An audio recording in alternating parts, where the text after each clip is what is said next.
Hello, everyone. Welcome to another episode of Tiff Talks Tech. Today, I am excited because I am joined by a special guest who also happens to be my dad, Dan Frutiger, who is the founder of Leadership Building Partners. And today, I'm excited because we're going to be talking about how training is one of the most underrated marketing strategies. I know you have been in training for many, many years. And so I want to hear kind of about your background. And I would normally focus on multifamily specific, and I think we will a bit, but your background kind of spans a lot of different things. So I'd love for you to share a bit about that and how you got to where you are. Thanks, Tiff. I feel very fortunate because I've landed in an area that is actually what I call very multi-industrial in the sense that it applies in any industry. And so thankfully, I've had the opportunity to really have a lot of influence over the years, as well as being influenced. My first career was working with students and helping develop leadership development and mentoring systems, then went into outside sales. But I found that my success with outside sales was because of the training aspect. Then after that, I, of course, went into corporate training, creating content, learning management systems, and the last several years on corporate training, but specifically with leadership with executives, middle management, as well as one-on-one coaching. And so it's just been really humbling, but also very rewarding. Yes, yes. And I think that, like I said, the title of this episode being training is the most underrated marketing strategy. I think in marketing, a lot of times we go straight to paid ads, social, SEO, all the things, but we don't necessarily go straight to leadership training. Why do you think that is actually one of the most underrated marketing investments that a company can make? Well, I think partly it's because we tend to think of, compartmentalized. And so Yeah. anytime we think in terms of marketing, it's like, well, okay, you go to the marketing department, of course, as you should. The thing about leadership is, and any kind of marketing is it's all about perceived value. And so the value that is brought. And so as I mentioned earlier, my success in outside sales was because the value that I was bringing to those eye doctors' offices and so on was training their opticians, training their staff. And so being able to give them something that was differentiating them from others really added to their value as well. And so I think that's a fair reason why people would overlook it, but I think it's also a great reason to start taking a closer look at. Yeah, and I think we've found as well, kind of throughout my career, is with our sales team, doing more of that consultative selling where you are teaching somebody and walking alongside them and trying to help them solve their problems rather than just selling a product. That is kind of the thing that will help you build that credibility. For sure. I agree with that 100%. Matter of fact, now that I've launched my own company, I'm learning the value of community and Yeah. getting to know different people at these various events. Really, it is a fine line between, well, what can they do for me and what can I do for them? And I'm finding when we go into it with what can I do for them, that's the same principle in sales. People can tell when it's really you're just trying to get into their wallet or whether you really care about their well-being. Yeah, and I think that's such a great point. I recently went to a networking event where everybody had to get up and share their give and their get. Mm, So I've been thinking, okay, I want to get out of this. I want to find mentorship. I want to find connection, all those things. But then I really had to dig deep and think, okay, what can I also give? That way, it's a little bit of both. And I think that really helps you build that sense of community. Years ago, I was at a conference and it was actually one of the smaller break off classes. And the speaker kept saying, you know what? If you take care of people, the money will follow. And that always Yeah. stuck with me. I thought, wow, what a great way to put that. Yeah, absolutely.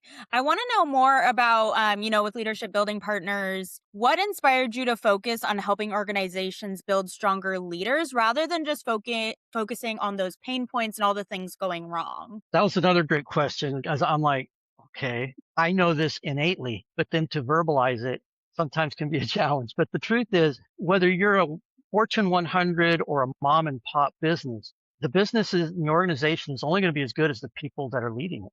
And Yeah. so that's why so many of us have stories about success stories in a particular role that we had. And then we also have some tragic stories of some of the Yeah. places that we've worked for. And it's typically always, statistically, always comes down to a person. We know that over 70% of people who leave their jobs is because of a lack of engagement or by poor leadership. Now, that's not to say that it's always the case, but it is a big part of it. And so as I saw these various companies that were promoting top performers, I thought, well, I see innately where that is something organic for them. However, the challenge is just because they were a top performer, maybe a top salesperson, that doesn't qualify them to lead a team. But then all of a sudden you have these guys in management that are doing all the stuff, but they're not really leading a team. And so when I was able to come in at times and just offer some encouragement, some really good leadership concepts that have been proven, like emotional intelligence and, you know, those authors of various books on employee engagement and different things, and just give them some simple steps that they could take. And then to see the result of it, it was like, okay, I'm hooked. Anything I can do to contribute in the smallest way or largest way to contribute to somebody's success is actually quite humbling, but also very rewarding. Yeah, I mean, I've seen that often where someone might get promoted into a leadership role and they may not have managed people before and not really sure how to go about it. It doesn't mean that they shouldn't be in a manager role, but I do think it does require a lot of extra effort when it comes to learning and leading and how you want to do that. So I think it's so important to focus on it. Yeah. I see often where they have these great skills about their product or service, right? Yeah. They just don't have the people skills to take their team to that next level so they can actually impart those things to them. And so that's where I feel very, very fortunate to have the opportunity to help in those areas. Yeah, exactly. I know you've worked with some organizations who have experienced rapid growth. Mm, What is the biggest leadership mistake that you've seen that eventually shows up and then transfers into that customer experience? great question. So what we see often are symptoms, right? You see people complaining a little bit that, well, we're not as close as we used to be because now all of a Mhm. sudden we have larger or more departments than we used to. Or now the person that was a coworker, now all of a sudden they're my supervisor. And so Yeah. there's the relational changes that take place and expansion. And so I think one of the biggest mistakes is over institutionalizing. And what I mean by that is there are systems for everything. And I love systems and I love automation. But if you go too far with those kinds of things, then what happens is it's isolating the community that was built. And what needs to happen in many cases is that from the very top, they need to stop thinking in terms of growth and automation and think more in terms of how do we maintain that community? But now instead of just one community, how do we create several communities within each department? And it's in that kind of synergy that the employee engagement really begins to grow. And with that kind of employee engagement, then we're all kind of directed towards the mission and the values of the organization now instead of the owner who was kind of the inspiration before. Yeah, it's interesting how much of business, I mean, it truly is so relational and we underestimate it quite often. I will see people just very focused on the results, but Right. kind of forgetting that the team and the camaraderie that helps you get there. Absolutely. It's more Are than there just certain ways? morale, right? Yeah. It's more than just morale. It's a synergy of even the collaboration that comes up in projects and different things. Is there any way that you recommend teams do that when they work remotely? Because I know that can be so Mm, different. you're right. We live in a different world since COVID. Now and truth is I'm grateful for the technology that allows us to communicate like this, even like we are right now. But yes, I would say be more intentional about the interactivity because it doesn't come as natural as it does face to face. So when you're in an environment like this, it's going to be very important to be intentional about creating questions, maybe even creating specific activities. And this is where I think AI is really awesome. If you need a specific activity for a specific accomplishment or objective, AI has a great way of providing you with sample activities even that you can put into your time together. But I think that's where we kind of tend to show up at a meeting that's virtual and A, nobody smiles. Yeah. B, they only speak if they have to. And that's on, and then most of the time their cameras aren't even on unless it's required, where I feel like, okay, you have to kind of make it more interactive and more genuine. but it has to be done intentional. I hope that's a long answer, but I hope that answers your No, question. it definitely that's a great point, and I think back to times where I've worked remotely and still felt very connected. We had a book club that we would do once a month with the There you founder, and go. we would all hop on, Nice. and even if we weren't reading the same book, anybody was welcome to join at any time and talk about whatever they're reading. That's awesome. Or I had another coworker who would just reach out to me every Friday morning, and she wanted to debrief on our Bravo shows. Like, it was just Nice. a fun way that we would connect, and it really created that sense of community because sometimes you really can feel like you're on an island when you're working remote. Yeah.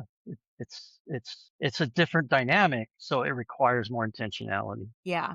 Thinking on that note as well, I know we often say that brand is that company promise, but employees are the ones who are delivering that every day. So, how much of that brand is really built on that internal culture? Mm. Well, I would say definitely a lot because what you're talking about really hinges a lot on the employee engagement level. And employee engagement it was a big buzzword, especially about 10 years ago. And then Deloitte came out with a report and they said, instead of focusing on how to engage them, how about let's focus on making it a workplace that nobody wants to quit? And Yeah. so what they did is they really emphasized the need to promote the mission and values of the organization over just specific projects or people. If a person is charismatic and that helps them to be motivated at the customer service level, that's good, but it's not sustainable. What Mhm. happens is if you have a different leader or they leave, anything like that, then it drops.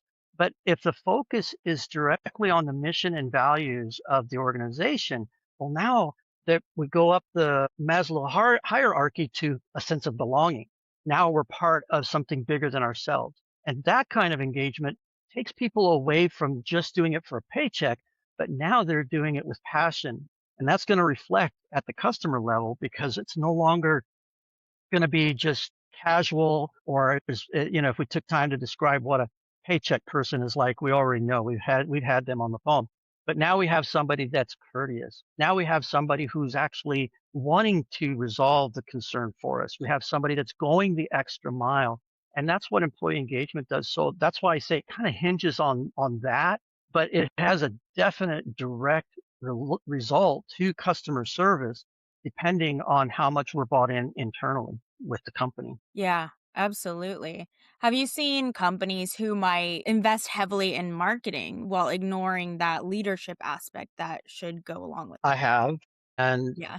there was a rather large company that I worked for in the past, and I saw millions and millions and millions of dollars going into television. Granted, it was streaming, which was smart. The disconnect though was they were getting people through the door, but the people that were responsible of taking care of them in the customer service sales area just saw the people coming through as a number. And so if they didn't meet the need of that person, they would blame it on marketing not giving them qualified people. And that's the danger. Marketing can only do so much. The relationship happens face to face. And so this is where I have seen huge amounts gone into the marketing side. But if you don't train the people that are going to interface with them well enough, then what happens is it's lost opportunities. And it's unfortunate because there's a lot of talented people in marketing and their talents are being misused or not getting the full benefit because we didn't close that gap between the relationship when they got there. So that's a great question and kind of loaded a little bit because we need Yeah. both in order to really, there's so many moving parts when it comes to an organization. But when it Yeah. comes to consumer side, the key is to help them discover what is valuable to them. It's that perceived value that Brian Tracy talks about. And so once they discover enough to become curious, we have to make sure that the people that are going to be working with them, if it's sales or customer service, whatever it is, that they have certain principles in place to make sure that they take them to the closing step. Yeah. We see that all the time in multifamily, especially. We'll see Mm, properties dip below certain occupancies and then freak out. We need more leads. We need more leads. And then you dig into it a little further and you realize actually you have a lot of leads. We just right. need to figure out how to close those leads. Oh, you're not Exactly. open on Sundays. Maybe that would help. Like there's lots of different things. That's a great point. You're absolutely right. The misunderstanding, I think, also in leadership is that leaders are only C-suite. The truth is, we're all leaders. right? Whether it's with our families, our friends, or there's also the concept of leading up to our supervisors. And when it comes to representing in those scenarios, we would want to be a leader in terms of how we represent that housing. One of the things that really helped also when I was in outside sales in the eye care industry, I would have independent eye doctors saying, well, I can't get patients through the door. And so I said, well, what are you doing so far? I'm investing in radio. And I'm like, and how's that working? Well, I haven't had Yeah. anything yet. Okay, get up from your desk. And they're like, what? I said, follow me. And I'd walk them to those rows and rows and rows of patient file. And I'd say, have you done anything to look for referrals? Have you contacted any of your happy patients yet? Well, no. Referrals are the low hanging fruit. Statistics show us that, first of all, a happy customer, 96% of happy customers will give you a referral if you ask. So if you have happy people living in your, establishment, best thing you can do is go to the happy people and ask them, do you know anybody that would love to live here? Then second, a referral of that type is 5 times more likely to make a purchase. So you've just what I don't know, I know quadruple, I don't know what five is, but it's 5 times now likely that that person is actually going to take advantage of what you're offering. So I always tell people the first place to start is going to be, yes, if you have existing files, also if you have existing customers, go to them and get referrals. Even if you got 1 out of 20, that's a lot better than somebody that has just hearing about you for the first Yeah, I think that's a great point. That and renewals as time. well. Yes, Once those are coming up, I think as long as they've been happy living there, then they're gonna wanna renew. It's nobody wants to move out. It's not a fun experience. It's one of the right. most stressful times.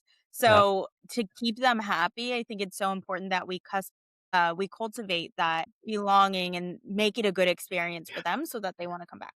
What do you feel, Tip, is the main value or the main thing that tenants look for when they're coming to, look for a place to live? I really think it's a lot of stability, and they Mm, wanna make sure that they're being heard because, they might have an issue, that happens all the time. There's always maintenance issues, but does it sit there for a week untouched? Or did someone help them right away? Or, were they heard with anything that was going wrong? There's too much noise downstairs. Did it get handled? Things like that. Amenities are always so nice to have, but making sure that it's a pleasant experience living there mm, is yeah, yeah. Maya Angelou, right? They may not yeah, remember the specifics of what you did for them, but they will remember how they felt. yeah, yeah. I think back to an apartment I had and there were cockroaches and literally nothing got done about it, and I was like, "I have to move out of here. This is not being heard, and this is a really big issue." And that was the thing that made me leave, and then going to another place that was just wonderful. So it just, Mm, you know, mhm. they need to make sure they're heard. So I can attest that in many cases with executives, the reason that they don't let people be heard isn't because they don't care. It's because they're afraid they're going to have to do it. Meaning, if you're in a meeting with a project lead and if you let everybody give all their suggestions, their concern is that, well, now I'm going to have to do them. You Mhm. don't. You don't have to do what somebody is saying, but they do need to be heard. And so I love that you brought up that point because that is such a strong point when it comes to leadership. But it's also very common to resist letting people be heard because of that fear. I just want to encourage other people out there. It's okay to listen to someone, but you're not obligated to do what they say. What you are obligated to do is explain why you aren't going to if you don't. That's all. Yeah, exactly. I know a lot of times leadership can be seen as this nice thing to have, but it's not something, people want to spend a lot of time and money investing in. How do you help executive teams understand the business case for investing in their people? Also, a great question, and the truth is, oftentimes it becomes this us and them kind of thing when it comes to middle management, frontline versus C-suite. But the truth is, you got to put yourself in C-suite shoes. They're in a much different world than we are, and there's a reason for that. So what is important is first and foremost, my encouragement is get to know your leadership. Ask questions that are important. Ask critical thinking questions like, Mr. Supervisor, I want to support you the best way I can. What is our objective? What is our objective in this project? What is the objective in this? What is it that you need, right? Because often what happens is when we ask that question, then we get the why behind it. Once we get the Mhm. why, it's a lot easier to support them. But the ROI, when it comes to leadership development, has a lot to do with their, I would say, their culture, right? It has more to do with shaping.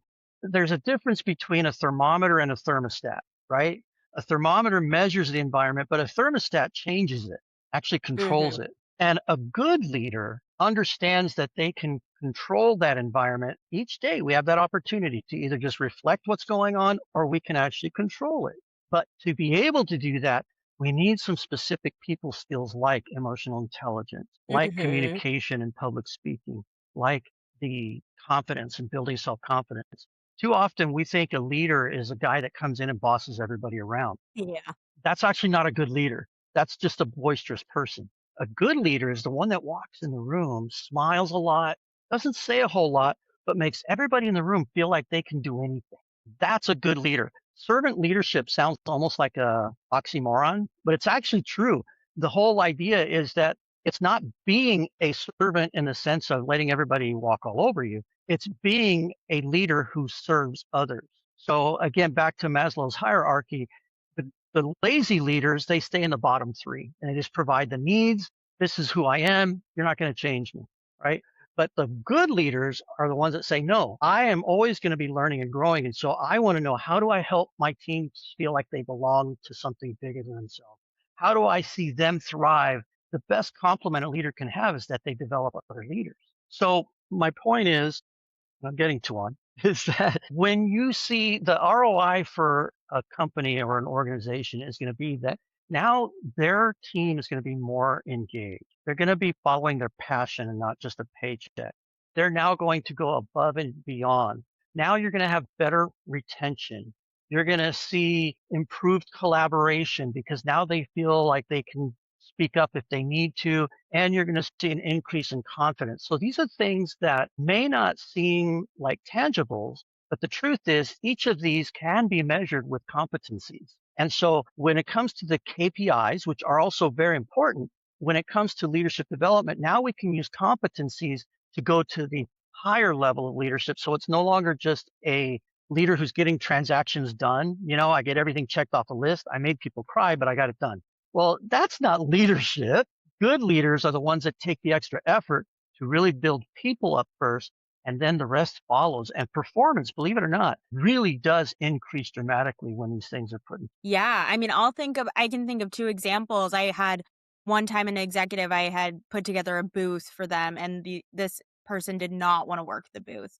They just were very resistant, like, "This is way below me, I don't need to be doing this." And I remember that booth, I wasn't at the event, and I was like, "Okay, well, I'm relying on you guys." It sat empty for a while, and I think we lost out on a lot of leads that we could have gotten because they were too proud to do something that they had seen as beneath them. Which on the flip side, I remember another executive I worked with where we did the booth and I was like, okay, I'm going to build this booth myself. Don't worry about it. And he was one of the founders and he said, no, I'm going to help you build this booth so you don't have to do everything yourself. I'm going to stand at the booth with you the whole time so we don't miss out on potential leads.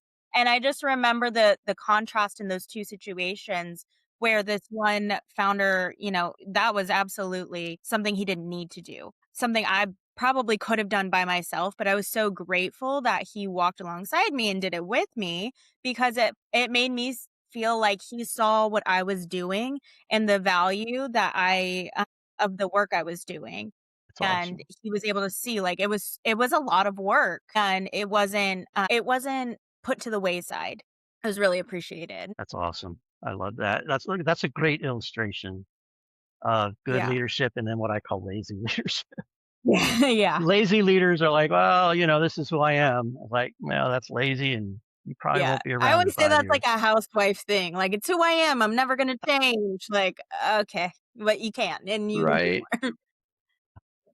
Yeah, yeah, we see issues come up all the time, like poor communication, there might be silos that tend to form and unresolved conflict, and those eventually bleed into the customer. What is going on there? Like, how do we combat that? Yeah. So those again are symptoms, in my opinion. They are symptoms of something else. Typically, if you're feeling confident, then Hmm. what happens is you're going to go ahead and speak up anyway, but you're going to do it in a way that's kind.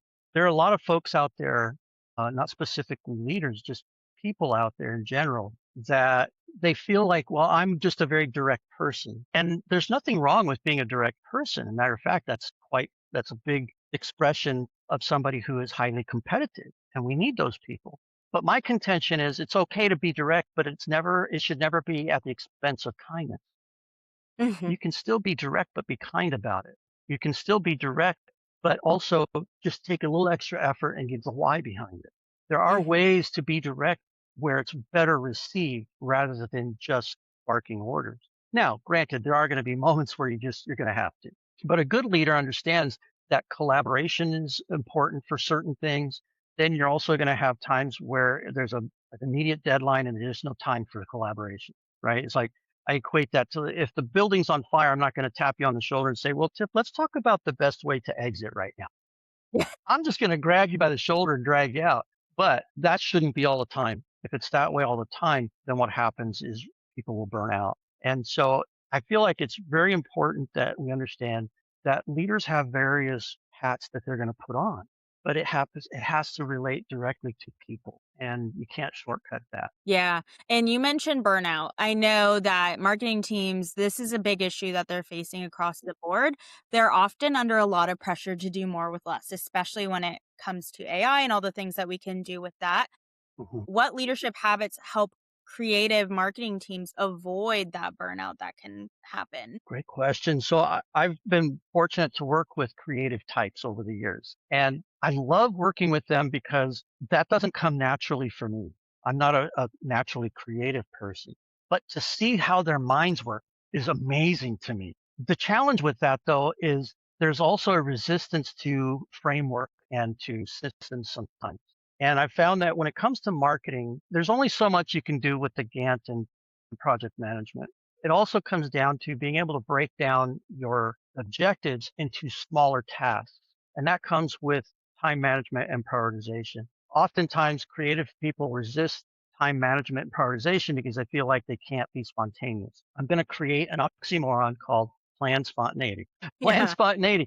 One of the things I learned about organizing my time and prioritizing it is I actually can be free to be creative in the times without we have managers, they'll take vacation time and never enjoy it because they're sitting on the beach thinking, is this getting done? Is this getting done? Is this getting done? Whereas if they have a plan, then they can do it guilt free, knowing that it's on the list and I'll deal with it when I get back. And this is where I think when it comes to marketing, sometimes there's not enough clarity when it comes to the objectives, timelines, and what that includes. And so that's Hmm. where my first advice is to really learn to follow project management systems and then break it down to individual prioritization and time management or task management.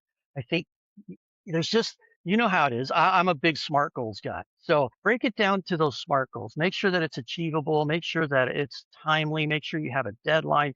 That's often where there's misunderstanding in creative, especially in marketing. That's why oftentimes they're really rushing when it comes to a deadline because they didn't plan the deadlines in between those milestones. So Yeah. that would be my greatest Yeah. advice for what I it's would worth. get that all the time. And I think about a lot of times I've been a solo marketer, and so I've had to set the strategy and execute it. So having that big overarching idea of this is what we want to accomplish, this is how we want to get there, helps you break it down into tasks so that I'm not coming to my desk in the morning going, this is overwhelming. I don't know what to do. I have a roadmap of how to do it. Yeah. I had a boss in the past, they used to call that the tyranny of the urgent. And the thing that's wonderful about planning, you can overplan, I get it. There's a middle ground there. But the beauty of it is now you're no longer in the tyranny of the urgent, but now you can actually become proactive Instead of and reactive. instead of reactive. Exactly. Yes, exactly. We would have that quite often too, working on the property management side. We would have regionals come and just in a panic, everything is a fire drill. And we'd have to kind of calm them down a little bit in a way and just say, okay, wait, let's look at the facts, let's look at the numbers, let's slow down, let's not jump to this new tool or new thing before we actually do some research on it. Yeah. And oftentimes that would just smooth everything out. That's really good advice because I've seen this also in larger organizations where oftentimes you'll have somebody over here in HR that found this really great, software application. And so they purchase it because they have a budget, but they don't realize how many other departments that impacts. Now I've got IT involved and they had no clue about it and it doesn't talk well in their system.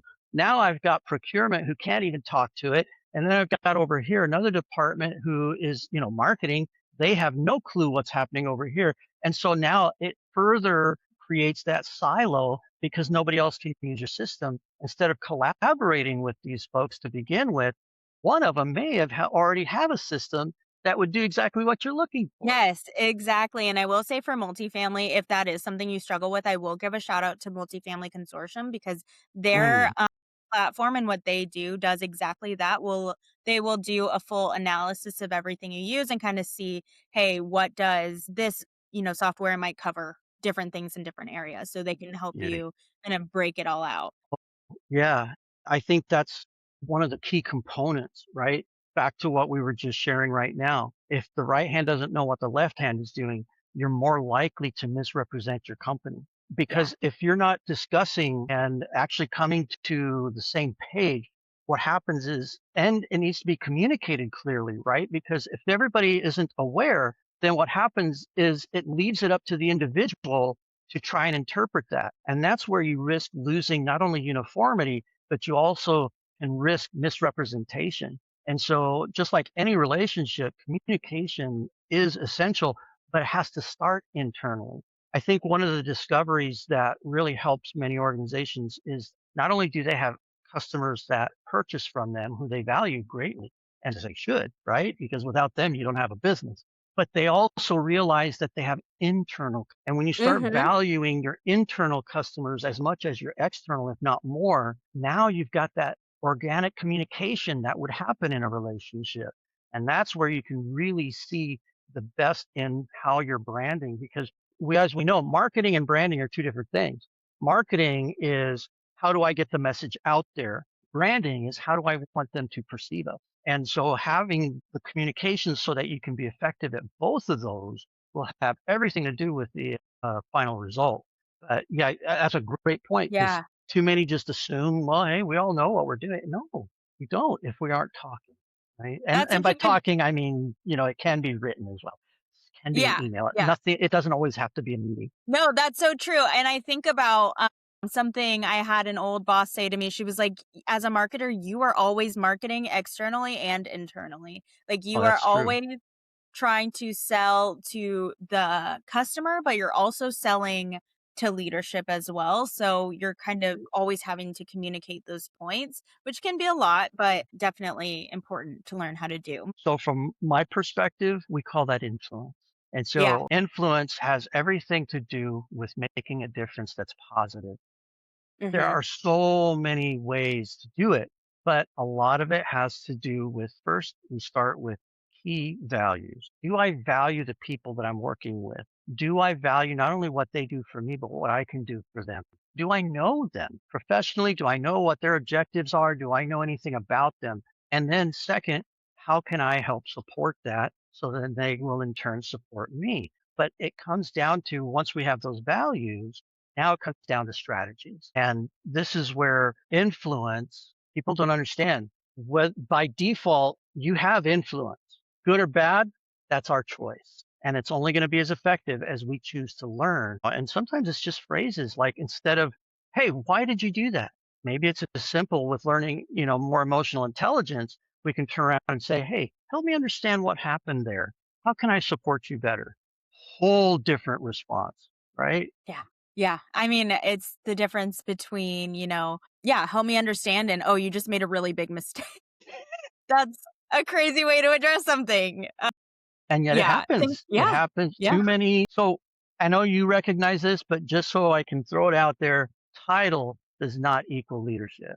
Title is a role, and that's great. That's your responsibility. But that doesn't mean you're a good leader. A good leader is somebody. I was speaking to a guy who's a VP of a large company this morning, and he's from the UK and he comes to the US often. very powerful guy. But as we were talking, he just kept saying, well, I'm still learning how to blah, blah, blah. And I'm like, see, that's the sign of a good leader. They know they Yeah. don't know it all. They're still learning. Yes. Yes. That is such a great point. I also want to speak to any manager who's listening or anyone who may aspire to be a manager someday. What's one thing that they could start doing this week to become a better leader? Well, I think just the word you're using right now is to, instead of thinking in terms of management, think in terms of leading. Hmm. We always lead from the front.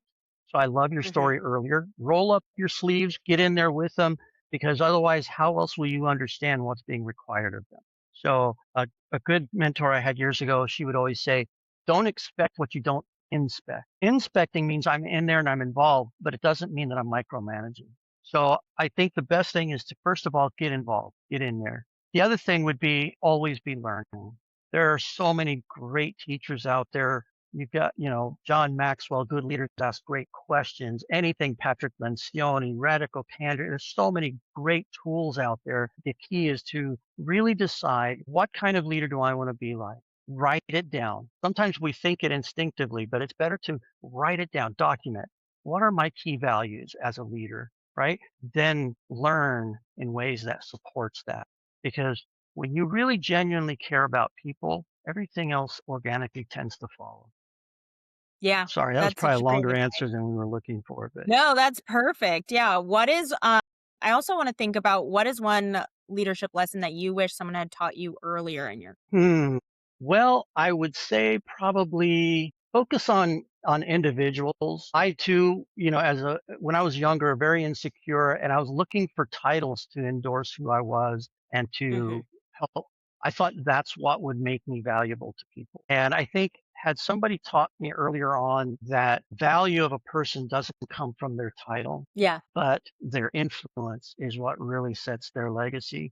I think that is probably what could have saved me a lot of time. I was chasing roles and chasing money for quite a while, and it was very freeing when I realized that it's really about how much I am able to help others that really is the legacy I want. Yeah, I will go back to that networking event that I attended, and it was they're really trying to build that community rather than making your whole identity your title. So no one was really even allowed to discuss that. No one was allowed to pitch. We were just there to network, Nice. see what we can give and get. But we kept that out of it. They kept it out of it intentionally so that we wouldn't be able to hide behind that, "Oh, I'm more important than you because I have this title," or whatever it is, Right. or that intimidation of, "Oh, they're more important than me." So that was one really important thing that I think a lot more communities should embrace. Agreed. Yeah, That's a absolutely. great point. If And somebody I think we're actually going to see more events like that, to be honest. I think more chamber events, different ones are recognizing that as well. Yeah, I sure hope so. If someone's listening to this and realizes that their organization has some of these growing pains that we mentioned, what's the first step that you think they should take before Mhm. trying to solve everything all at once? Well, I like to use the term interviewing, right? Again, Yeah. when it comes to leadership development, it's much like anything else, whether it's martial arts, whether it's learning a trade, it's only going to be as good as the person that you're learning from. So if you're going to go in, if you really see the value of leadership development, interview some people. Now, I'd love to be on that list, obviously, but interview some people, and the ones that resonate the most with you and with what you want to accomplish, take a look at, just like any interview, what's some of the things that they've done that has been successful. And if you feel like the value is there, I always encourage, try them out. But like anything, you're not married to it forever. Try them out for 6 months and then see what the results are. If it's still not quite there, but it's getting there, stick with it. If it's not getting there, interview some more. But interviewing, that to me is the most important way, because I know I'm not going to be what one group might want, but I've been fortunate enough to be what others have, and I'm totally okay with Yeah, absolutely. Looking ahead as well, what do you think separate is going to separate in the next 5 years a great leader from an it. average leader? I think a couple of things that again are key leadership factors. One is that they are always learning, right? Always learning. The other one is also staying innovative. If you look at like BlackBerry phones. Whatever happened to them? Yeah. I remember back in the 90s and the early 2000s, it was like, oh, if you had a BlackBerry holster, I loved man, you my were like, BlackBerry. whoo, you were the Yeah. greatest, right? And then iPhones came out and they disappeared. They lost their market share, and it was because they didn't stay innovative. Matter of fact, the only way they survived till this day was because they had to pivot into telephone operating systems security. So Yeah. they were completely out of the phone sales business after that. So staying innovative is definitely something that will keep you at the forefront. Now, saying that, make sure that as a leader, you have determined the key values that you want in your organization along with the mission, because values to me are universal. How it carries its way out, being innovative, how it carries a value is carried out in your particular industry may be different, but it's still the same value, right? Initiative is initiative. Honesty is honesty. So select those values along with your mission and stick to those and but be flexible on how they're carried out. Yeah, absolutely. Well, Those are kind the of as we ones. close, I do have an extra question that I do Okay. ask every single one of my guests. And that is, I would love if you could just share a tech tool that you are loving Hmm. right now in your everyday life. Yeah. So I think, wow, I think for me, I'm an old guy now. So I've seen a lot of things come and go. But one that I remember it wasn't too long ago when the internet first showed up. And we were like, wow, what are we going to do with this? Right. I feel like we're kind of at that frontier when it comes to AI right now. And so I'm really enjoying artificial intelligence as a tool. I'm not leaning on it, but as a tool, especially for summarizing transcripts from meetings. Oh my gosh, that is such a great tool. It helps to highlight. It's quick, highlights from meeting notes, transcription. Also, when it comes to some of the creative sides, right? When it comes to maybe a logo or something like that. However, I'm finding it's only as effective as I'm clear with the instructions. The more instructions, the more definition, the better it is. Otherwise, I mean, you can go on certain social media platforms right now and you can tell, oh, AI, AI, AI, Yeah, yeah. you can recognize it. And so, but I am enjoying learning more and more about artificial intelligence, especially artificial intelligence when it comes to automation. There's so many great things you can do with AI agents these days. And so I encourage people, embrace it, but don't depend on it. Yes, exactly. I love that.